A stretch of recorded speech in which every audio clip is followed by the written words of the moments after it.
নমস্কার বন্ধুরা, astro connection YouTube চ্যানেলে আপনাদেরকে অনেক অনেক স্বাগত জানাই। গুপ্তধনের নাম শুনলেই আমাদের প্রত্যেকের মনে একটা জিনিস জেগে ওঠে, যদি আমি গুপ্তধন পেতাম। আর সেই আশায় পূর্ণ হতে চলেছে 2026-এ 7 রাশির জাতক ও জাতিকার জীবনে। হ্যাঁ বন্ধুরা, আমি এই ভিডিওতে 7টি রাশির নাম বলবো, যে রাশিগুলি 2026 সালে গুপ্তধন পেয়ে হতে চলেছে কোটিপতি। নমস্কার, আমি কল্যাণ রায়। আসুন, আজকের ভিডিওতে আমি আপনাদেরকে বলবো সেই সৌভাগ্যশালী 7টি রাশির নাম, যে রাশিগুলি কিন্তু 2026 সালে গুপ্তধন পেয়ে হতে চলেছে কোটিপতি। আগে আমাদেরকে গুপ্তধনের কনসেপ্টটা বুঝতে হবে, এবং দ্বিতীয় বুঝতে হবে এই গুপ্তধন প্রাপ্তির মেইন কারক গ্রহকে আগে আমাদের জানতে হবে। তারপর আমি বলবো যে গুপ্তধন কি করে পেতে পারেন, এবং সর্বশেষ আমি 7টি রাশির নাম বলবো। তো আপনাদের প্রত্যেকের মনে প্রশ্ন রয়েছে যে এই গুপ্তধন আমি কি পাবো, আমি কি পেতে পারি? তার উত্তর কিন্তু এই ভিডিওতে আপনারা পেতে চলেছেন। দেখুন, এই গুপ্তধনের যে মেন কাণ্ডারি বা কারক গ্রহ সেটি হচ্ছে কেতু গ্রহ। হ্যাঁ, কারণ কেতু গ্রহই একমাত্র আমাদের গুপ্ত বা সুপ্ত জিনিসকে বোঝায়। তাই আগে নিজের বার্থ চার্টে দেখুন, খুঁটিয়ে খুঁটিয়ে দেখুন কেতু গ্রহের অবস্থান কেমন রয়েছে। যদি কেতু গ্রহ অশুভ থাকে তাহলে কিন্তু গুপ্তধন প্রাপ্তি আর আপনার হয়ে উঠবে না। আমি এখান থেকে যতই চিৎকার করি না কেন, যতই গলা ফাটাই না কেন, কারণ এই 7টি যে রাশির নাম বলবো, সেই 7 রাশির মধ্যে যে বাই চান্স যদি আপনার রাশির নাম পড়ে যায়, তাহলেই যে আপনি গুপ্তধন পেয়ে যাবেন এটা ভাববেন না। আমি বলছি গুপ্তধন কি করে পেতে পারেন। তাই আগে নিজস্ব জন্মছকটি আপনারা বিচার বিশ্লেষণ করে জানুন যে কেতু গ্রহের অবস্থান কেমন রয়েছে। প্রয়োজনে কেতু রক্ষা কবচ ধারণ করুন, কারণ এই 2026 সালে আমি দেখতে পাচ্ছি 7টি রাশির জীবনে গুপ্তধন প্রাপ্তি ঘটতে চলেছে। দেখুন, গুপ্তধন যেটার নাম শুনলেই আমাদের জিভে জল চলে আসে, তাই না? প্রত্যেকেই ভাবে যে যদি আমি গুপ্তধন পেয়ে যেতাম তাহলে তো আমার যা দুঃখ কষ্ট রয়েছে সব মিটে যেত। আর এই কনসেপ্টটা বর্তমান যুগে হয়তো নিছকই হাস্যস্কর, তাই না? কিন্তু আমি আজকে আপনাদেরকে বলবো যে গুপ্তধন আগেকার যুগে কিভাবে পাওয়া যেত আর এখনকার যুগে কিভাবে পাওয়া যায়। দেখুন, আপনারা শুনেছেন হয়তো যে গুপ্তধন আগেকার যুগে কিভাবে পাওয়া যেত। শুনেছেন? শুনেননি? অনেকেই শুনেছেন, তাও আমি বলে দিচ্ছি। দেখুন, আগেকার যুগে ভারত, বাংলাদেশ এই সমস্ত জায়গাতে জমিতে চাষ করতে গিয়ে লাঙলের ফলাতে, হ্যাঁ, মোহর উঠে এসছে। মোহর কথার অর্থ হচ্ছে চাঁদির কয়েনকে বোঝায়।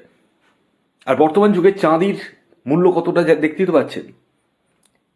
81% রিটার্ন দিয়েছে 1 ইয়ারে, 81%। তো এই যে চাঁদির মোহর আগে উঠে এসছে চাষ করতে গিয়ে লাঙলের ফলাতে, তখনকার যুগের মানুষরা পেয়েছে। আর তখন তো এত দাম ছিল না, চাঁদির দামও ছিল না, সোনার দামও এরকম এরকম ছিল না। পুকুর থেকে বা দিঘি থেকে জাল ফেলে মাছ ধরতে গিয়ে ঘড়া ঘড়া মোহরও কিন্তু তখনকার দিনে উঠে এসছে। এবং অনেক সময় তখনকার দিনে বাড়ি তৈরি করতে গেলে কনস্ট্রাকশন করতে হয়, তো অনেক সময় পায়খানা বাথরুম তৈরি করা হয়। এই পায়খানা বাথরুম তৈরি করতে গিয়ে কিন্তু কলসিতে কলসিতে মোহর উঠে এসছে। এগুলো গল্প নয়, এগুলো কিন্তু সত্যি কথা। এগুলো আমি আমার ঠাকুরদা ঠাকুমার কাছ থেকে শুনেছি, তিনারাও পেয়েছিলেন। তো বিষয় হচ্ছে, এখনকার দিনে কি এইভাবে পাওয়া যাবে? না, এখনকার দিনে এইভাবে পাওয়া যায় না। এখনকার দিনে আপনি মানে গর্ত করে করে আপনি 10টা লেবার লাগিয়ে গর্ত করেই যান, গর্ত করেই যান, খুঁড়েই যান, কিছু পাবেন না, পাবেন না। হ্যাঁ পাবেন, কোথায় আমি বলে দিচ্ছি। কিছু কিছু প্রসিদ্ধ জায়গায়, ঠিক আছে, যেমন মালদা শহরের গৌড়ে, আগ্রার তাজমহলের ওখানে পাবেন, আমি খুব দায়িত্ব নিয়ে বলছি। কিন্তু সেখানে কি ঘোরার অনুমতি আছে? না, নেই, নেই। তো আপনি তাহলে কিভাবে পেতে পারেন? দেখুন, প্রথমত বর্তমান যুগে আমাদেরকে টেকনোলজির যুগে বাস করছি, এবং এই বর্তমান যুগে আমাদেরকে টেকনিক্যাল জ্ঞান রাখতে হবে। প্রথমত, আপনারা নাম শুনেছেন হয়তো বিটকয়েনের। হ্যাঁ, বিটকয়েনে ইনভেস্ট করে অনেকেই কিন্তু কোটিপতি হয়ে গেছে। 2010 সালে বিটকয়েনের প্রাইস ছিল মাত্র 100 টাকা। আর আজকে গুগল করে দেখে নিন, বলবো না বিটকয়েনের প্রাইস কত আছে। 2010-এ 100 টাকা ছিল, আজকে দেখুন, গুগল করুন, দেখুন, আপনি ভাবতে পারবেন না, চোখ কপালে উঠে যাবে। এছাড়াও আপনারা কোনো শেয়ারেও ইনভেস্ট করতে পারেন। এবার অনেকের ক্ষেত্রে শেয়ার ভয় লাগে, আপনারা মিউচুয়াল ফান্ডেও ইনভেস্ট করতে পারেন, এবং এর জন্য আপনাদেরকে কোনো প্রশিক্ষকের সঙ্গে যোগাযোগ করতে হবে, যারা বোঝে তাদের সাথে যোগাযোগ করতে হবে। আর অনেকগুলো শেয়ার রয়েছে যেগুলো মাল্টি বেগার শেয়ার।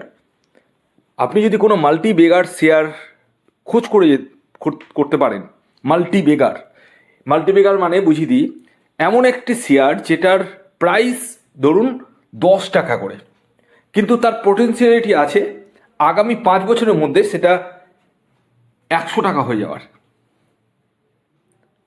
বুঝতে পেরেছেন? তাহলে আপনি কিন্তু রাতারাতি কোটিপতি হয়ে যেতে পারেন।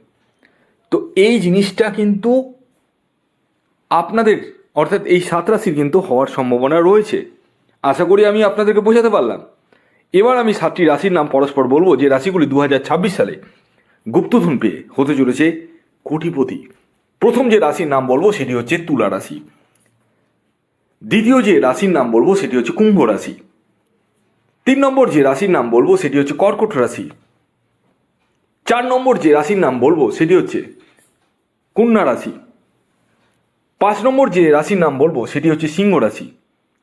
6 নম্বর যে রাশির নাম বলবো সেটি হচ্ছে মকর রাশি। 7 নম্বর যে রাশির নাম বলবো সেটি হচ্ছে বৃশ্চিক রাশি। হ্যাঁ, এই 7টি রাশি কিন্তু 2026 সালে গুপ্তধন পেয়ে হতে চলেছে কোটিপতি।